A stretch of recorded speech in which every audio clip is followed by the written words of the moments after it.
Good morning students. हम लोग इसके पहले वाले पार्ट में कूलम्स लॉ पढ़ रहे थे और कूलम्स लॉ के विषय में कुछ बातें हमने आपको बता दी थी।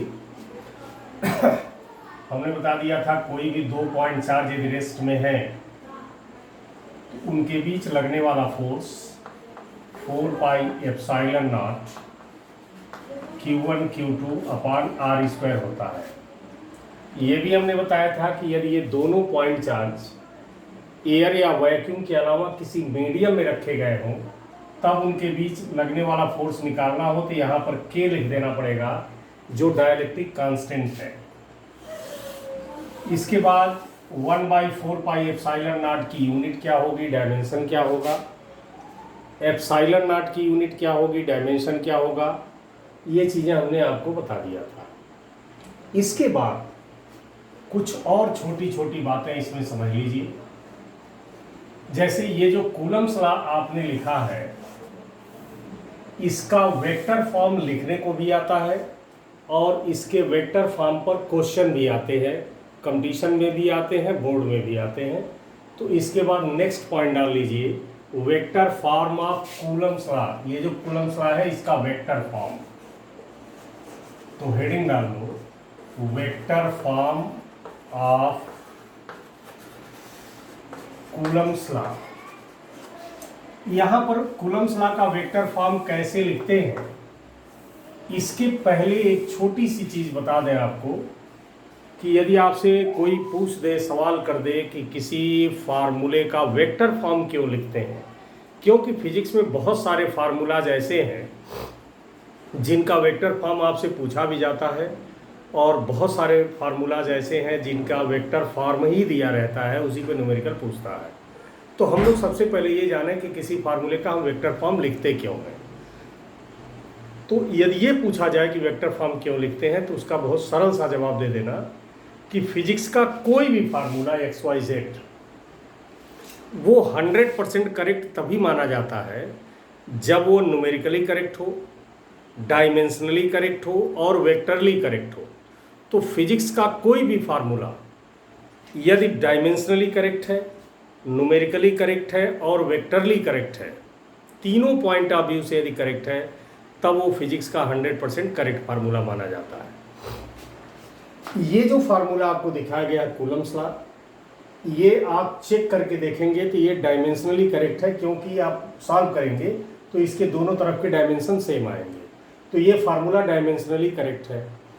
प्रैक्टिकल करके निकालेंगे तो आपको पता लगेगा कि ये फार्मूला न्यूमेरिकली भी करेक्ट है लेकिन वेक्टरली करेक्ट नहीं है। वेक्टरली करेक्ट क्यों नहीं है? इस फार्मूले के लेफ्ट साइड में जो क्वांटिटी है फोर्स वो तो वेक्टर है, लेकिन इस साइड में जो क्वांटिटी है 4 pi epsilon not Q1 Q2 upon R square, इधर वेक्टर नहीं है। इसका मतलब कि ये फार्मूला देखने से ही लग रहा है कि कोई वेक्टर रूल फॉलो नहीं हो रहा है, यानी ये फार्मूला वेक्टरली करेक्ट नहीं है। तो मैंने अभी बताया कि फिजिक्स का कोई भी फार्मूला 100% करेक्ट आप तभी मानेंगे जब वो डायमेंशनली करेक्ट हो, न्यूमेरिकली करेक्ट हो और वेक्टरली करेक्ट हो। तो मैक्सिमम फार्मूला जो आपको मिलते हैं वो डायमेंशनली तो करेक्ट होते हैं, न्यूमेरिकली भी करेक्ट होते हैं, लेकिन ज़्यादातर फार्मूले वेक्टरली करेक्ट नहीं होते हैं। तो किसी फार्मूले को या किसी फार्मूला को वेक्टरली करेक्ट करना ही वेक्टर फॉर्म लिखना है। यानी किसी फार्मूले का वेक्टर फॉर्म लिखने को दिया गया तो इसका मतलब ये हो गया कि आपको उसे वेक्टरली करेक्ट करना है। तो किसी फार्मूला को वेक्टरली करेक्ट करना ही वेक्टर फॉर्म लिखना होता है।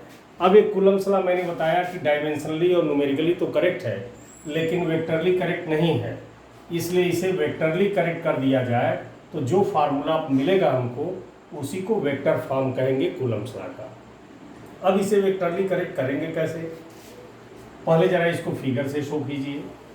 मान लीजिए यह एक कोऑर्डिनेट सिस्टम है और ये कोऑर्डिनेट सिस्टम की x एक्सिस है, ये कोऑर्डिनेट सिस्टम की y एक्सिस है, ये कोऑर्डिनेट सिस्टम की z एक्सिस है। ये ओरिजिन है कोऑर्डिनेट सिस्टम का।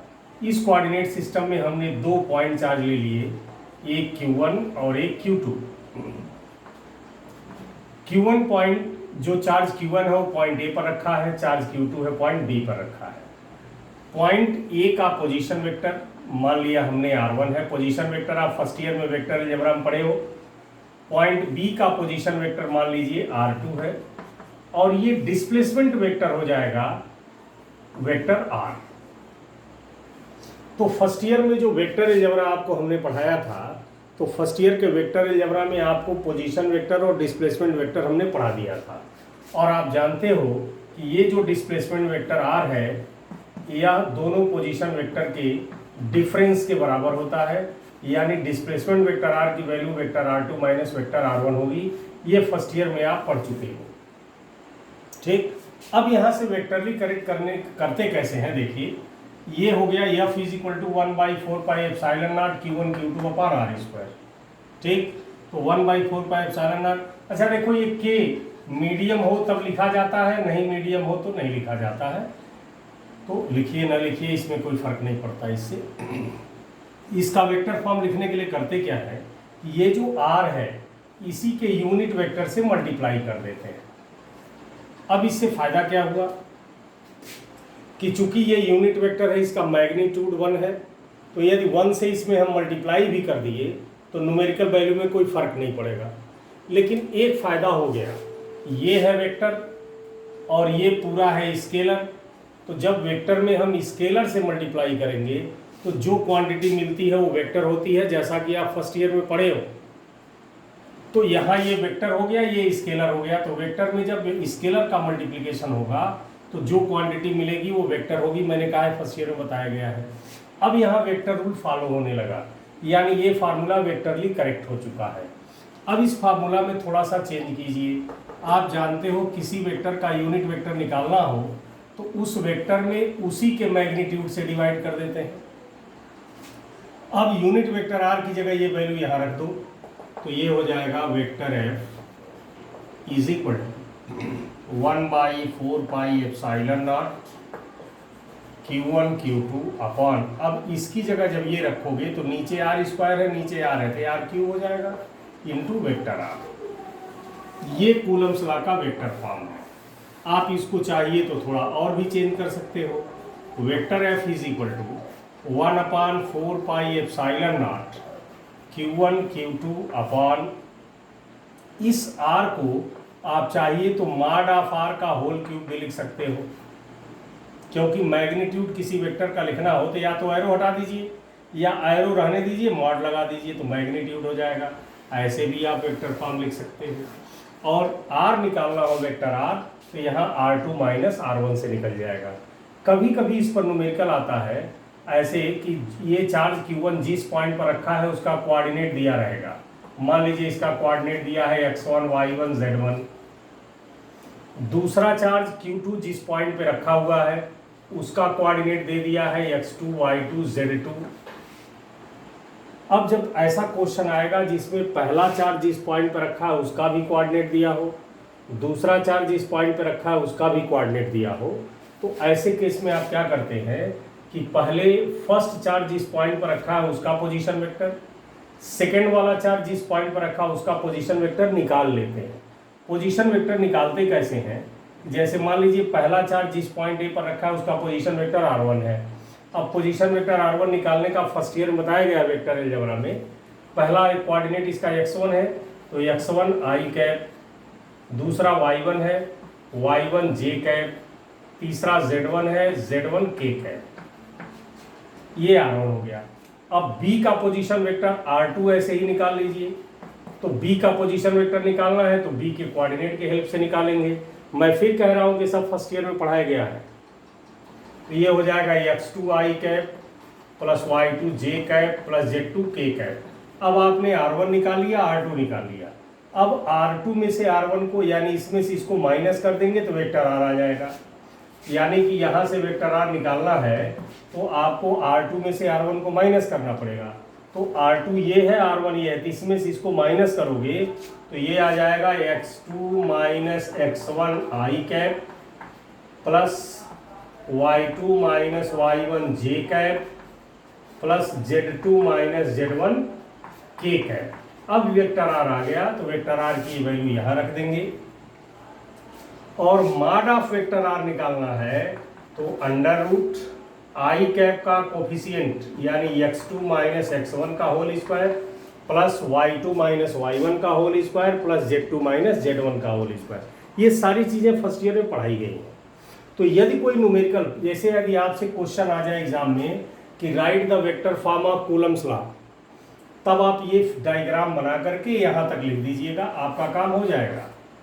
तो यदि आपसे केवल कहता है कि right the vector form of Coulomb's law, तब ये डायग्राम बना के दिखा के और यहाँ तक सॉल्व कर देंगे।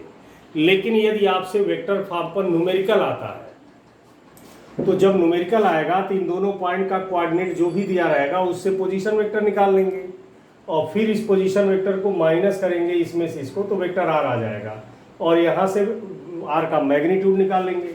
अब वेक्टर आर की जो वैल्यू आएगी यहाँ पे रख देंगे और जो मैग्नीट्यूड आएगा वो यहाँ पे रख के उसका क्यूब कर देंगे। Q1 Q2 दिया रहेगा, इसकी वैल्यू आप जानते हो, सारी वैल्यूज पुट कर देंगे, you will get your answer. तो इस तरह से कूलम्स लॉ का वेक्टर फॉर्म भी लिखने को आए तो यहाँ तक कर लीजिए। यदि कूलम्स लॉ के वेक्टर फॉर्म पर न्यूमेरिकल आता है तो जैसे बताया है मैंने उसको लगा लीजिएगा। तो कूलम्स लॉ जो हेडिंग पढ़ रहे हो उसमें ये एक पॉइंट खत्म हो गया। अगला पॉइंट देखते हैं।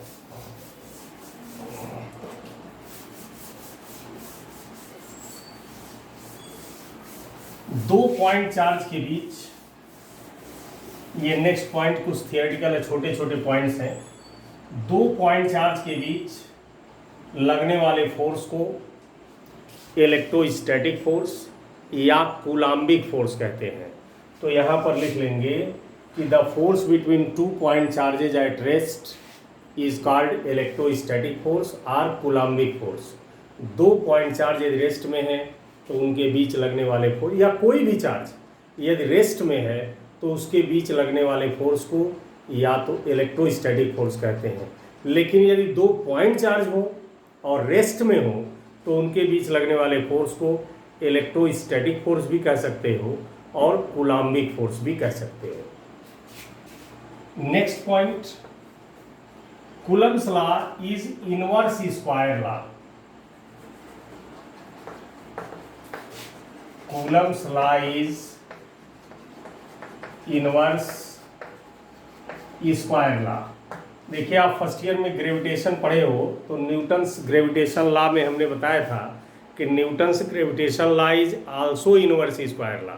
यानी किसी भी लॉ में यदि ऐसा कहा जाता है कि फोर्स डिस्टेंस के स्क्वायर के इनवर्सली प्रोपोर्शनल है, जैसे कूलम्स लॉ में भी हमने बताया है कि दो चार्ज के बीच लगने वाला फोर्स उनके डिस्टेंस के स्क्वायर के इनवर्सली प्रोपोर्शनल होता है, तो ऐसा किसी भी लॉ में कहा जाए कि यदि फोर्स डिस्टेंस के स्क्वायर के इनवर्सली प्रोपोर्शनल है, जिस भी लॉ में कहा जाए उसी लॉ को हम इनवर्स स्क्वायर लॉ कह देंगे।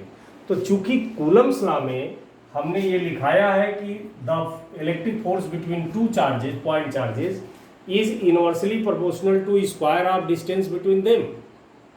तो दो पॉइंट चार्ज के बीच लगने वाला फोर्स उनके बीच के डिस्टेंस के स्क्वायर के इनवर्सली प्रोपोर्शनल होता है, तो इसीलिए हम कूलम्स लॉ को इनवर्स स्क्वायर लॉ कहते हैं। और मैंने बताया कि किसी उन सारे लॉज को आप इनवर्स स्क्वायर लॉ कह सकते हो जिसमें ये बात कही जाए कि फोर्स डिस्टेंस के स्क्वायर के इनवर्सली प्रोपोर्शनल है। Next point,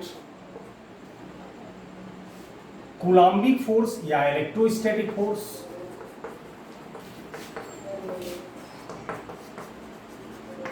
is conservative force. Electrostatic force या coulombic force is conservative force, यानी दो चार्ज के बीच लगने वाला फोर्स कंजर्वेटिव फोर्स होता है। इसको दो तरह से समझिए।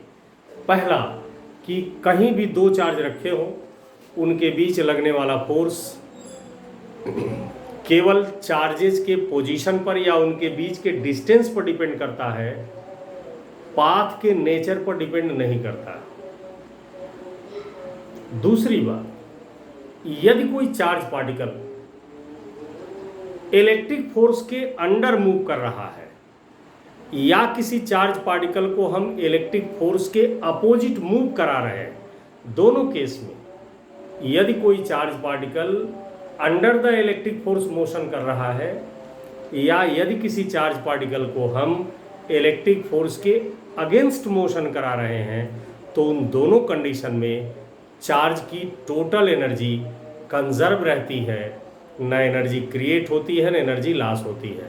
यानी यदि कोई चार्ज इलेक्ट्रिक फोर्स के अंडर मोशन कर रहा हो या इलेक्ट्रिक फोर्स के अगेंस्ट मोशन कराया जा रहा हो, तो वहाँ पर यदि आपसे कोई न्यूमेरिकल पूछा जाए या लगाना हो तो आप law of conservation of energy का यूज कर सकते हो, क्योंकि इलेक्ट्रिक फोर्स के अंडर या अगेंस्ट जितने देर तक मोशन होता रहेगा चार्ज की टोटल एनर्जी कंजर्व रहेगी, इसलिए वहाँ इसी को कंजर्वेटिव फोर्स कहते हैं। टोटल एनर्जी कंजर्व रहती है, law of conservation of energy लगा सकते हो। और दूसरा इसका मतलब मैंने बताया कि इलेक्ट्रोस्टैटिक फोर्स पाथ के नेचर पर डिपेंड नहीं करता है, सिर्फ वो दोनों चार्ज के पोजीशन पर या उनके बीच के डिस्टेंस पर डिपेंड करता है। तीसरी चीज, इलेक्ट्रोस्टैटिक फोर्स एक स्ट्रांग फोर्स है। Electrostatic force is strong force, यह एक स्ट्रांग फोर्स है। जैसा कि आप जानते हो दुनिया का सबसे स्ट्रांगर फोर्स न्यूक्लियर फोर्स है। न्यूक्लियर फोर्स से थोड़ा सा वीक इलेक्ट्रिक फोर्स है, इससे थोड़ा सा वीक मैग्नेटिक फोर्स है और सबसे वीक ग्रेविटेशनल फोर्स है। ये इलेक्ट्रिक फोर्स है। तो एक तरह से इसको स्ट्रांगेस्ट तो नहीं कह सकते, लेकिन स्ट्रांग फोर्स जरूर कह सकते हो, क्योंकि ये इन दोनों फोर्सेस से स्ट्रांग होता है, केवल न्यूक्लियर फोर्स से थोड़ा सा कमज़ोर होता है। तो इस तरह भी ये कह सकते हैं कि इलेक्ट्रोस्टैटिक फोर्स एक स्ट्रांग फोर्स है, स्ट्रांगेस्ट नहीं। स्ट्रांगेस्ट तो न्यूक्लियर फोर्स होता है। नेक्स्ट पॉइंट में आप हेडिंग डाल लें, इंपॉर्टेंस ऑफ कूलम्स लॉ।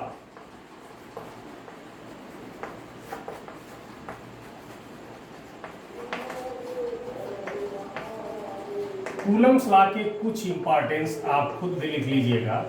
जैसे कूलम्स लॉ स्मॉलेस्ट डिस्टेंस से लेकर लार्जेस्ट डिस्टेंस तक के लिए फॉलो होता है।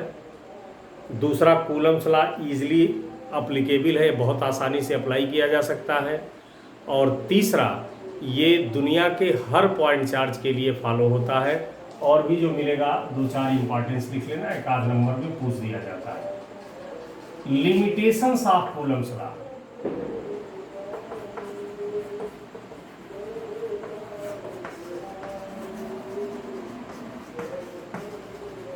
Limitations of Coulomb's law. जैसे कूलम्स लॉ की पहली लिमिटेशन तो ये लिख लीजिए कि कूलम्स लॉ सिर्फ पॉइंट चार्ज के लिए वैलिड है।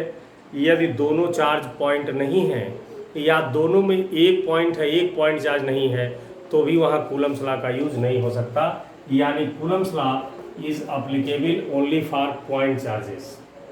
दूसरा, कूलम्स लॉ केवल तभी वैलिड है जब दोनों चार्ज रेस्ट में हो, क्योंकि यदि दोनों चार्ज मोशन करने लगेंगे तो उनके अराउंड इलेक्ट्रिक फील्ड भी क्रिएट होने लगेगा, मैग्नेटिक फील्ड भी क्रिएट होने लगेगा। तब उस कंडीशन में उन दोनों चार्जेस के बीच इलेक्ट्रिक फोर्स भी लगेगा, मैग्नेटिक फोर्स भी लगेगा। तो Coulomb's law is applicable only for point charges. Coulomb's law is applicable only in rest condition of charges या ओनली इन रेस्ट स्टेट। तीसरा, यदि दो पॉइंट चार्ज के बीच का डिस्टेंस 10⁻⁻10 मीटर से कम हो तो वहाँ भी कूलम्स लॉ वैलिड नहीं है। यानी कोई भी दो चार्ज यदि 10⁻⁻10 मीटर से कम डिस्टेंस पर रखे हों तो वहाँ भी कूलम्स लॉ यूज नहीं होता। यानी Coulomb's law does not valid if the distance between two point charges is less than 10⁻10 metre. तो उस कंडीशन में भी कूलम्स लॉ वैलिड नहीं है। तो कूलम्स लॉ के कुछ इंपॉर्टेंस लिख लीजिएगा, कूलम्स लॉ का कुछ लिमिटेशंस लिख लीजिएगा। नेक्स्ट पॉइंट, और जितना भी कूलम्स लॉ में पॉइंट हम बताते जा रहे हैं, इनको आप कॉपी में 1 2 3 4 5 6 ऐसे पॉइंट वाइज करके एक एक बात बाइफरकेट लिख लीजिएगा, नोट बना लीजिएगा।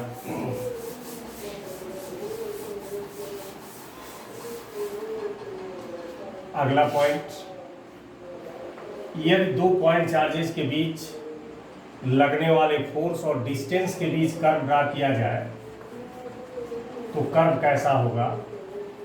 The curve between F and R for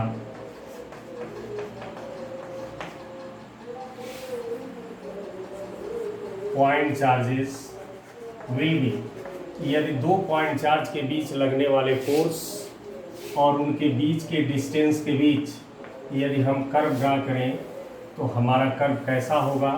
ये भी आपसे क्वेश्चन पूछा जाता है, कंपटीशन में भी आता है। तो ये कर्व ऐसे आएगा, इस एक्सिस पर हमने डिस्टेंस ले लिया, इस एक्सिस पर फोर्स ले लिया है। यदि फोर्स और डिस्टेंस के बीच हम कर्व ड्रा करें तो हमारा कर्व ऐसा आएगा। नेक्स्ट पॉइंट,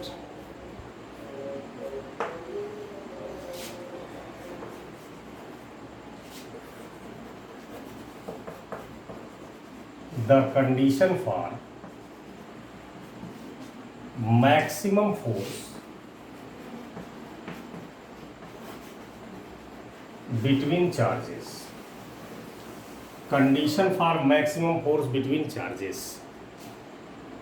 इस पर कई तरह के सवाल पूछे जाते हैं। जैसे एक क्वेश्चन ये पूछा जाता है, ये पूछा भी गया है कि दो पॉइंट चार्ज Q1 और Q2 R डिस्टेंस पे रखे हैं, पहले चार्ज में से कितना चार्ज निकालकर दूसरे को ट्रांसफ़र कर दिया जाए कि उनके बीच लगने वाला फोर्स मैक्सिमम हो।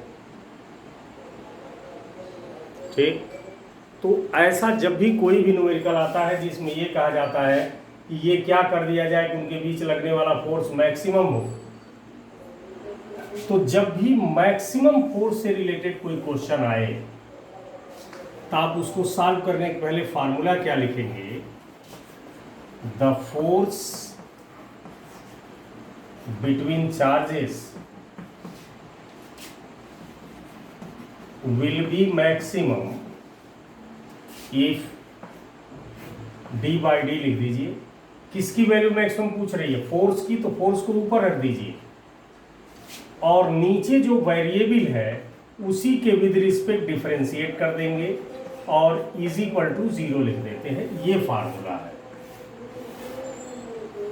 जैसे हम इस पर एक क्वेश्चन आपको बता दे रहे हैं, एक क्वेश्चन प्रैक्टिस कर लें इस पर।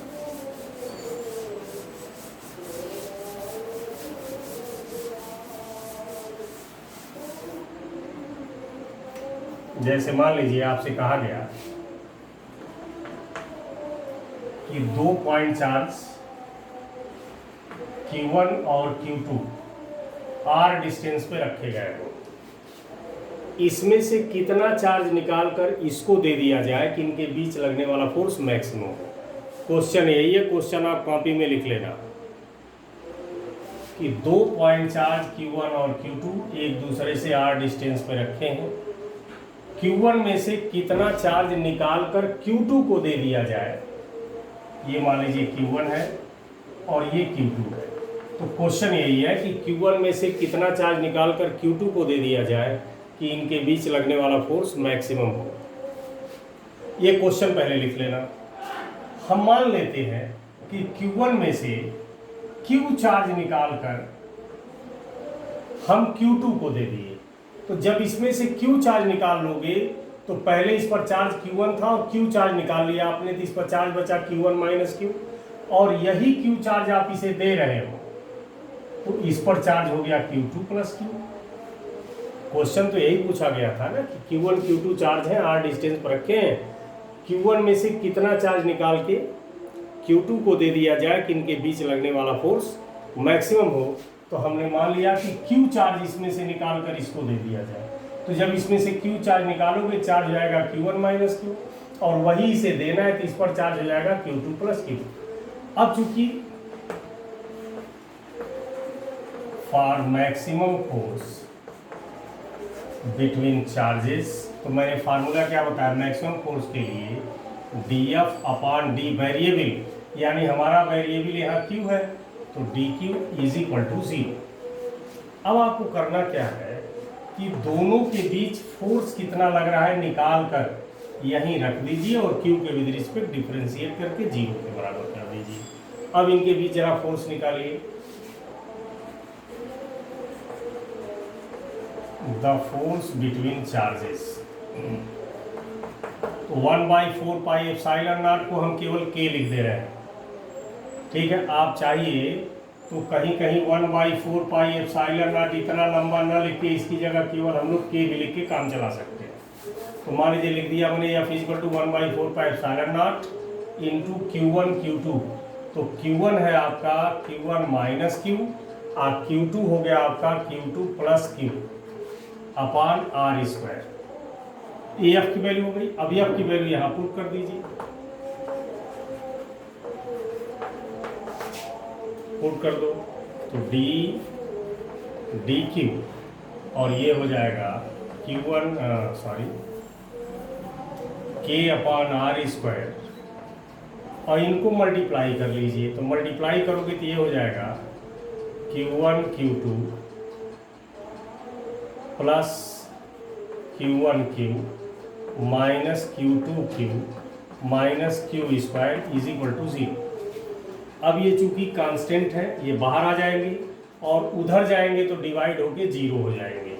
अब आपका बच गया d dq।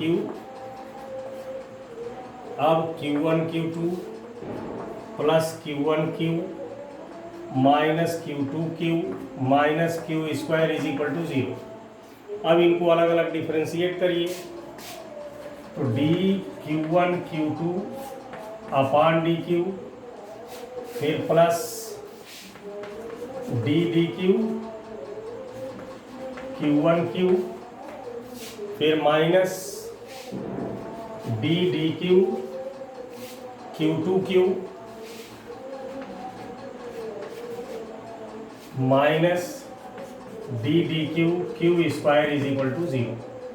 अब चूंकि Q1 और Q2 वेरिएबल यहाँ सिर्फ Q है, ये याद रखिएगा। अब चूंकि यहाँ पर Q1 Q2 दोनों कांस्टेंट है, इसका डिफरेंशिएशन 0।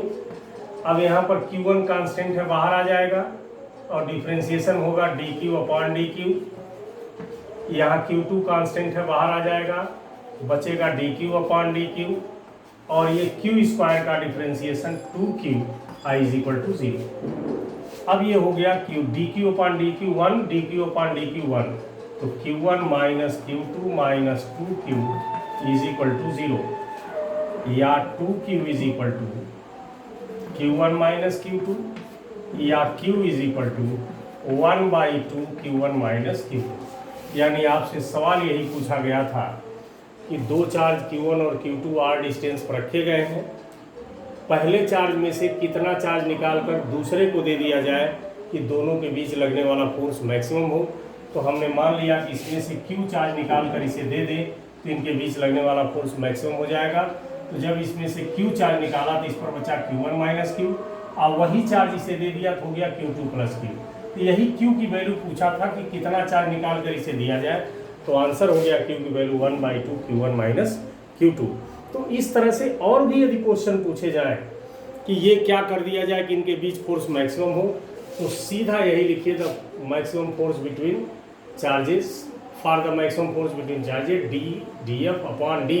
यहाँ पर जो वेरिएबल दिया जाए रख कर इज इक्वल टू 0 कर दीजिए और फिर इनके बीच फोर्स निकाल के यहाँ रख के डिफरेंशिएट करके सॉल्व कर दीजिए, जो भी क्वेश्चन पूछा जाएगा निकल जाएगा।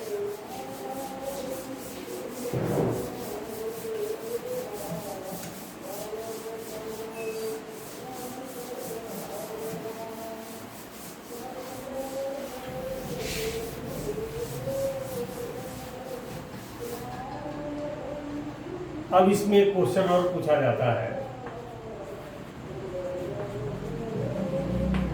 Comparison between electric and gravitational force between two electrons. तो मान लीजिए इलेक्ट्रॉन्स का पूछ दिया जाए, प्रोटॉन्स का पूछ दिया जाए, ड्यूटेरॉन का पूछ दिया जाए, अल्फा पार्टिकल का पूछ दिया जाए, किसी के बारे में भी पूछा जा सकता है क्वेश्चन आपसे, कि जैसे यहाँ पूछा हमने comparison between electric and gravitational force between two electrons, तो दो इलेक्ट्रॉन के बीच इलेक्ट्रिक और ग्रेविटेशनल फोर्स का कंपेयर करना, या दो प्रोटॉन के बीच इलेक्ट्रिक और ग्रेविटेशनल फोर्स का कंपेयर करना, या दो ड्यूटेरॉन के बीच, या दो अल्फा के बीच, कोई भी क्वेश्चन आपसे पूछा जा सकता है। यहाँ पर हम दो इलेक्ट्रॉन के बीच बता रहे हैं। मान लीजिए जिस चार्जेज के बीच, जैसे यहाँ पे भी इलेक्ट्रॉन के दो इलेक्ट्रॉन के बीच इलेक्ट्रिक और ग्रेविटेशनल फोर्स का कंपेयर करना है, तो दो इलेक्ट्रॉन ले लीजिए, जानते हो एक इलेक्ट्रॉन पर चार्ज ई, इस पर भी चार्ज ई, और इनके बीच का डिस्टेंस आर मान लीजिए। अब इनके बीच पहले इलेक्ट्रिक फोर्स निकालिए। The electric force between electrons, F electric force, तो क्या होता है फार्मूला दो चार्ज के बीच फोर्स निकालने का, 1/4 पाई एप्सिलॉन नॉट यानी 9 × 10⁹ इंटू Q1 Q2 दोनों इलेक्ट्रॉन है, तो E का स्क्वायर, E की वैल्यू आप जानते हो अपॉन R स्क्वायर। ये दो इलेक्ट्रॉन के बीच इलेक्ट्रिक फोर्स निकल गया। ऐसे ही दो इलेक्ट्रॉन के बीच ग्रेविटेशनल फोर्स निकालिए।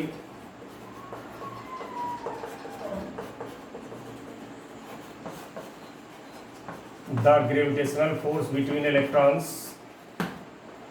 तो ग्रेविटेशनल फोर्स निकालेंगे तो क्या होता है G m1m2 upon R square. तो G की वैल्यू 6.67 × 10⁻11। अब दोनों इलेक्ट्रॉन है, उनका मास होगा 9.1 × 10⁻31 kg, इसका स्क्वायर अपॉन R स्क्वायर। अब आप क्या करेंगे, दो इलेक्ट्रॉन के बीच इलेक्ट्रिक फोर्स निकल गया, दो इलेक्ट्रॉन के बीच ग्रेविटेशनल फोर्स निकल गया। अब दोनों को डिवाइड कर दीजिएगा Fe अपॉन Fg। अब ये R स्क्वायर कैंसिल हो जाएगा, बाकी सबको सॉल्व कर लीजिएगा तो कुछ आंसर आएगा। फिर यहाँ से Fg को इधर ट्रांसफर कर दीजिएगा, Fe = इतना इंटू Fg, यानी क्लियर हो जाएगा कि दो इलेक्ट्रॉन के बीच इलेक्ट्रिक फोर्स ग्रेविटेशनल फोर्स का कितने टाइम्स होता है। तो ऐसे ही यदि और भी पूछा जाए कि दो प्रोटॉन के बीच लगने वाले इलेक्ट्रिक और ग्रेविटेशनल फोर्स का कंपेयर कीजिए, तो भी आप ऐसे ही कर दीजिए। चाहे अल्फा पार्टिकल के बीच पूछा जाए तब भी ऐसे ही लगा दें।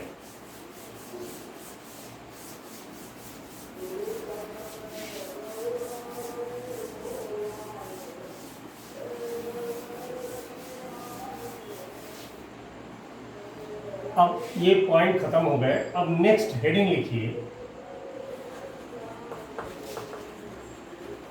Continuous charge distribution. Continuous charge distribution, तो कॉन्टिन्यूअस चार्ज डिस्ट्रीब्यूशन में हम तीन पढ़ेंगे, linear charge distribution, superficial charge distribution और वॉल्यूम चार्ज डिस्ट्रीब्यूशन। तो पहला पढ़ा जाए linear charge distribution.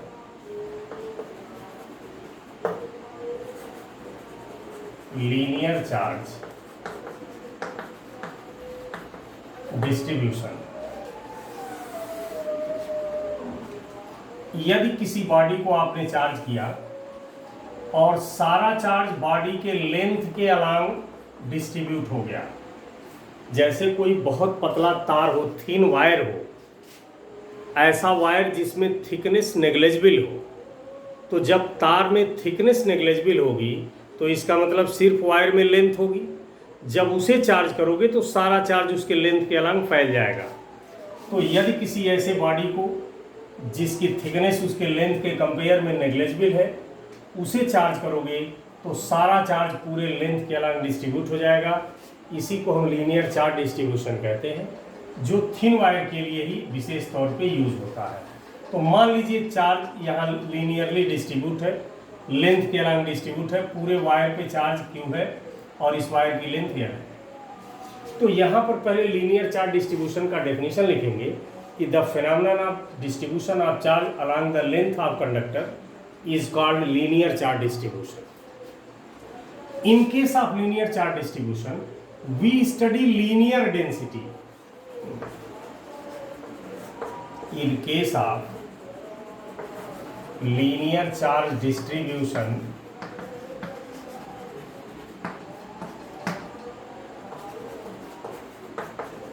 We study linear density. तो पहले यहाँ पर आप लीनियर चार्ज डिस्ट्रीब्यूशन का डेफिनेशन लिखेंगे कि the phenomenon of distribution of charge along the length of conductor is called linear charge distribution, यानी किसी चालक के लंबाई के अनुदिश आवेश का प्रसारित होना रेखीय आवेश वितरण कहलाता है। लीनियर चार्ज डिस्ट्रीब्यूशन को हिंदी में रेखीय आवेश वितरण कहते हैं। ठीक, तो किसी चालक के लंबाई के अनुदिश आवेश के वितरित होने की घटना को रेखीय आवेश वितरण कहते हैं। फिर मैंने लिखा in case of linear charge distribution we study linear density, यानी रेखीय आवेश वितरण का जब भी कोई केस आए तो वहाँ पर हम लीनियर डेंसिटी की स्टडी करते हैं, यानी रेखीय घनत्व की पढ़ाई करते हैं। तो जब भी कहीं देखना कि आवेश लंबाई के अनुदिश फैला है, लेंथ के अलोंग डिस्ट्रीब्यूट है, तो वहाँ पर रेखीय घनत्व निकाला जाएगा, लीनियर डेंसिटी निकाली जाएगी। तो समझिए लीनियर डेंसिटी कहते किसे हैं। लीनियर डेंसिटी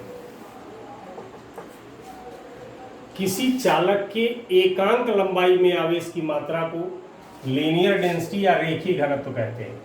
किसी चालक के एकांक लंबाई में आवेश की मात्रा को, यानी द अमाउंट ऑफ चार्ज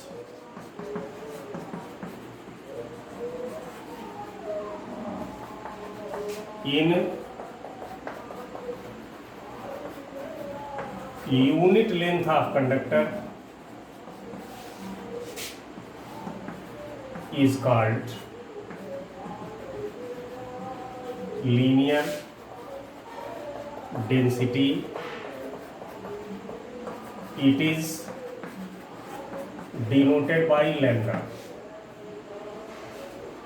किसी चालक के एकांक लंबाई में आवेश की मात्रा को रेखीय घनत्व कहते हैं, यानी the amount of charge in unit length of conductor is called linear density. It is denoted by lambda. अब रेखीय घनत्व तो निकालते कैसे हैं? Linear density is equal to charge upon length, यानी लीनियर लैम्डा। टोटल कंडक्टर पे कितना चार्ज है और कंडक्टर की कुल लेंथ कितनी है, डिवाइड कर दीजिए तो लीनियर डेंसिटी निकल जाएगी। लीनियर डेंसिटी की यूनिट हो जाएगी कूलम पर मीटर। डायमेंशन हो जाएगा, कूलम का होता है 80 और मीटर का L, 80 L इनवर्स। ठीक, या इसी का यदि डिफरेंशियल फॉर्म लिखोगे तो dd लगा दीजिए, dq अपॉन dl, यानी कंडक्टर की बहुत छोटी सी लेंथ ली जाए dl, और उस छोटे सी लेंथ में यदि dq चार्ज हो तो लीनियर डेंसिटी हो जाएगी dq अपॉन dl। ठीक है ना। तो इस तरह से हमने कहा कि कंटिन्यूअस चार्ज डिस्ट्रीब्यूशन में तीन है, लीनियर चार्ज डिस्ट्रीब्यूशन, सुपरफिशियल और वॉल्यूम। तो जैसे लीनियर पढ़े हो वैसे ही सुपरफिशियल भी होगा, वैसे ही वॉल्यूम भी होगा। देखिए कैसे।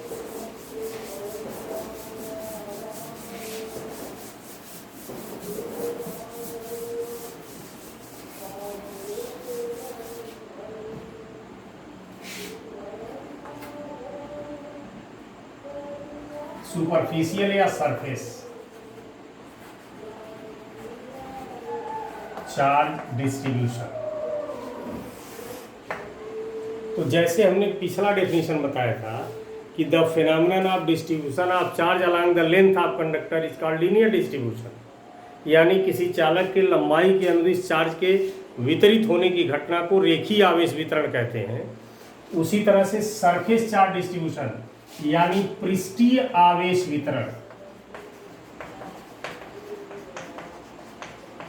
पृष्ठीय आवेश वितरण किसी चालक के पृष्ठ पर आवेश के वितरित होने की घटना को पृष्ठीय आवेश वितरण कहते हैं, यानी the phenomenon of distribution of charge on the surface of conductor is called surface charge distribution. मान लीजिए ये स्फीयर है, इसकी रेडियस r है, तो इसके सरफेस पर जो चार्ज डिस्ट्रीब्यूट होगा, तो यदि इसको चार्ज किया जाए सारा चार्ज सरफेस पर फैल जाएगा, तो सरफेस पर आवेश के वितरित होने की घटना को सरफेस चार्ज डिस्ट्रीब्यूशन कहते हैं। मान लीजिए इस पूरे सरफेस पर चार्ज है Q और पूरे सरफेस की एरिया है A, तो यहाँ पहले डेफिनेशन हम लिख लेंगे कि the phenomenon of distribution of charge on the surface of conductor is called surface charge distribution. फिर फिगर बनाएंगे, फिर जैसे उसमें लिखे थे इन केस ऑफ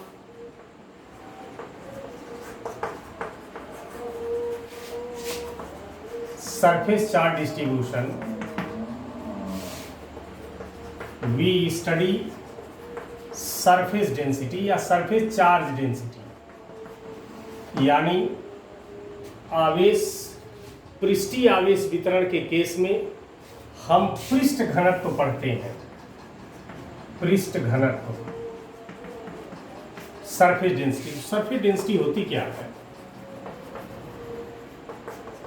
जैसे पिछले वाले हम डेफिनेशन क्या लिखे थे, charge on unit length of conductor, यानी एकांक लंबाई में आवेश की मात्रा को रेखीय घनत्व कहते हैं।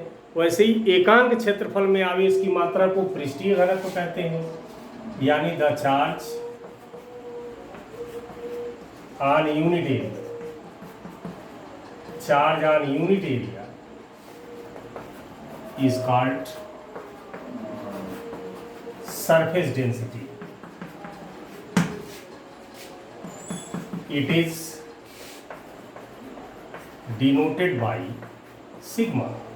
तो जैसे वहां हम चार्ज अपॉन लेंथ लिखे थे, तो यहाँ चार्ज अपॉन एरिया हो जाएगा सरफेस डेंसिटी। अब इसका यूनिट भी लिख लेना, coulomb per metre square, dimension भी हो जाएगा, डिफरेंशियल फॉर्म हो जाएगा dq अपॉन dA। ठीक है, तो जिस तरह से सरफेस चार्ज डिस्ट्रीब्यूशन, वैसे ही वॉल्यूम चार्ज डिस्ट्रीब्यूशन भी होगा।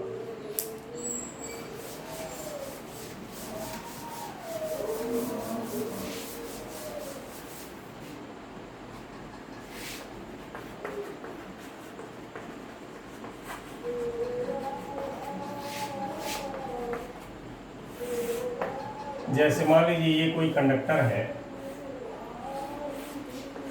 क्यूब या क्यूबॉइड शेप का, इसको चार्ज किया, सारा चार्ज पूरे वॉल्यूम में फैल गया, तो इस घटना को वॉल्यूम चार्ज डिस्ट्रीब्यूशन या आयतन आवेश वितरण कहते हैं। मान लीजिए इसका वॉल्यूम है V और इस पर चार्ज की मात्रा है Q, तो पहले इसका डेफिनेशन लिखेंगे कि the phenomenon of distribution of charge in whole volume is called volume charge distribution, यानी किसी चालक के संपूर्ण आयतन में आवेश के वितरित होने की घटना को आयतन आवेश वितरण कहते हैं। और आयतन आवेश वितरण के केस में हम आयतन घनत्व का अध्ययन करते हैं, यानी in case of volume distribution we study volume density. अब यहाँ वॉल्यूम डेंसिटी का मतलब आयतन घनत्व। तो वॉल्यूम डेंसिटी कैसे निकालेंगे? जैसे रेखीय घनत्व में क्या बताया था पहले वाले में, charge on unit length is called linear density. दूसरे में बताया charge on unit area is called surface density. तीसरे में चार्ज इन यूनिट वॉल्यूम, एकांक आयतन में आवेश की मात्रा को आयतन घनत्व कहते हैं। The charge in unit volume is called volume density. It is denoted by rho. तो जिस तरह से वहां Q अपान A था, यहाँ Q अपान B हो जाएगा।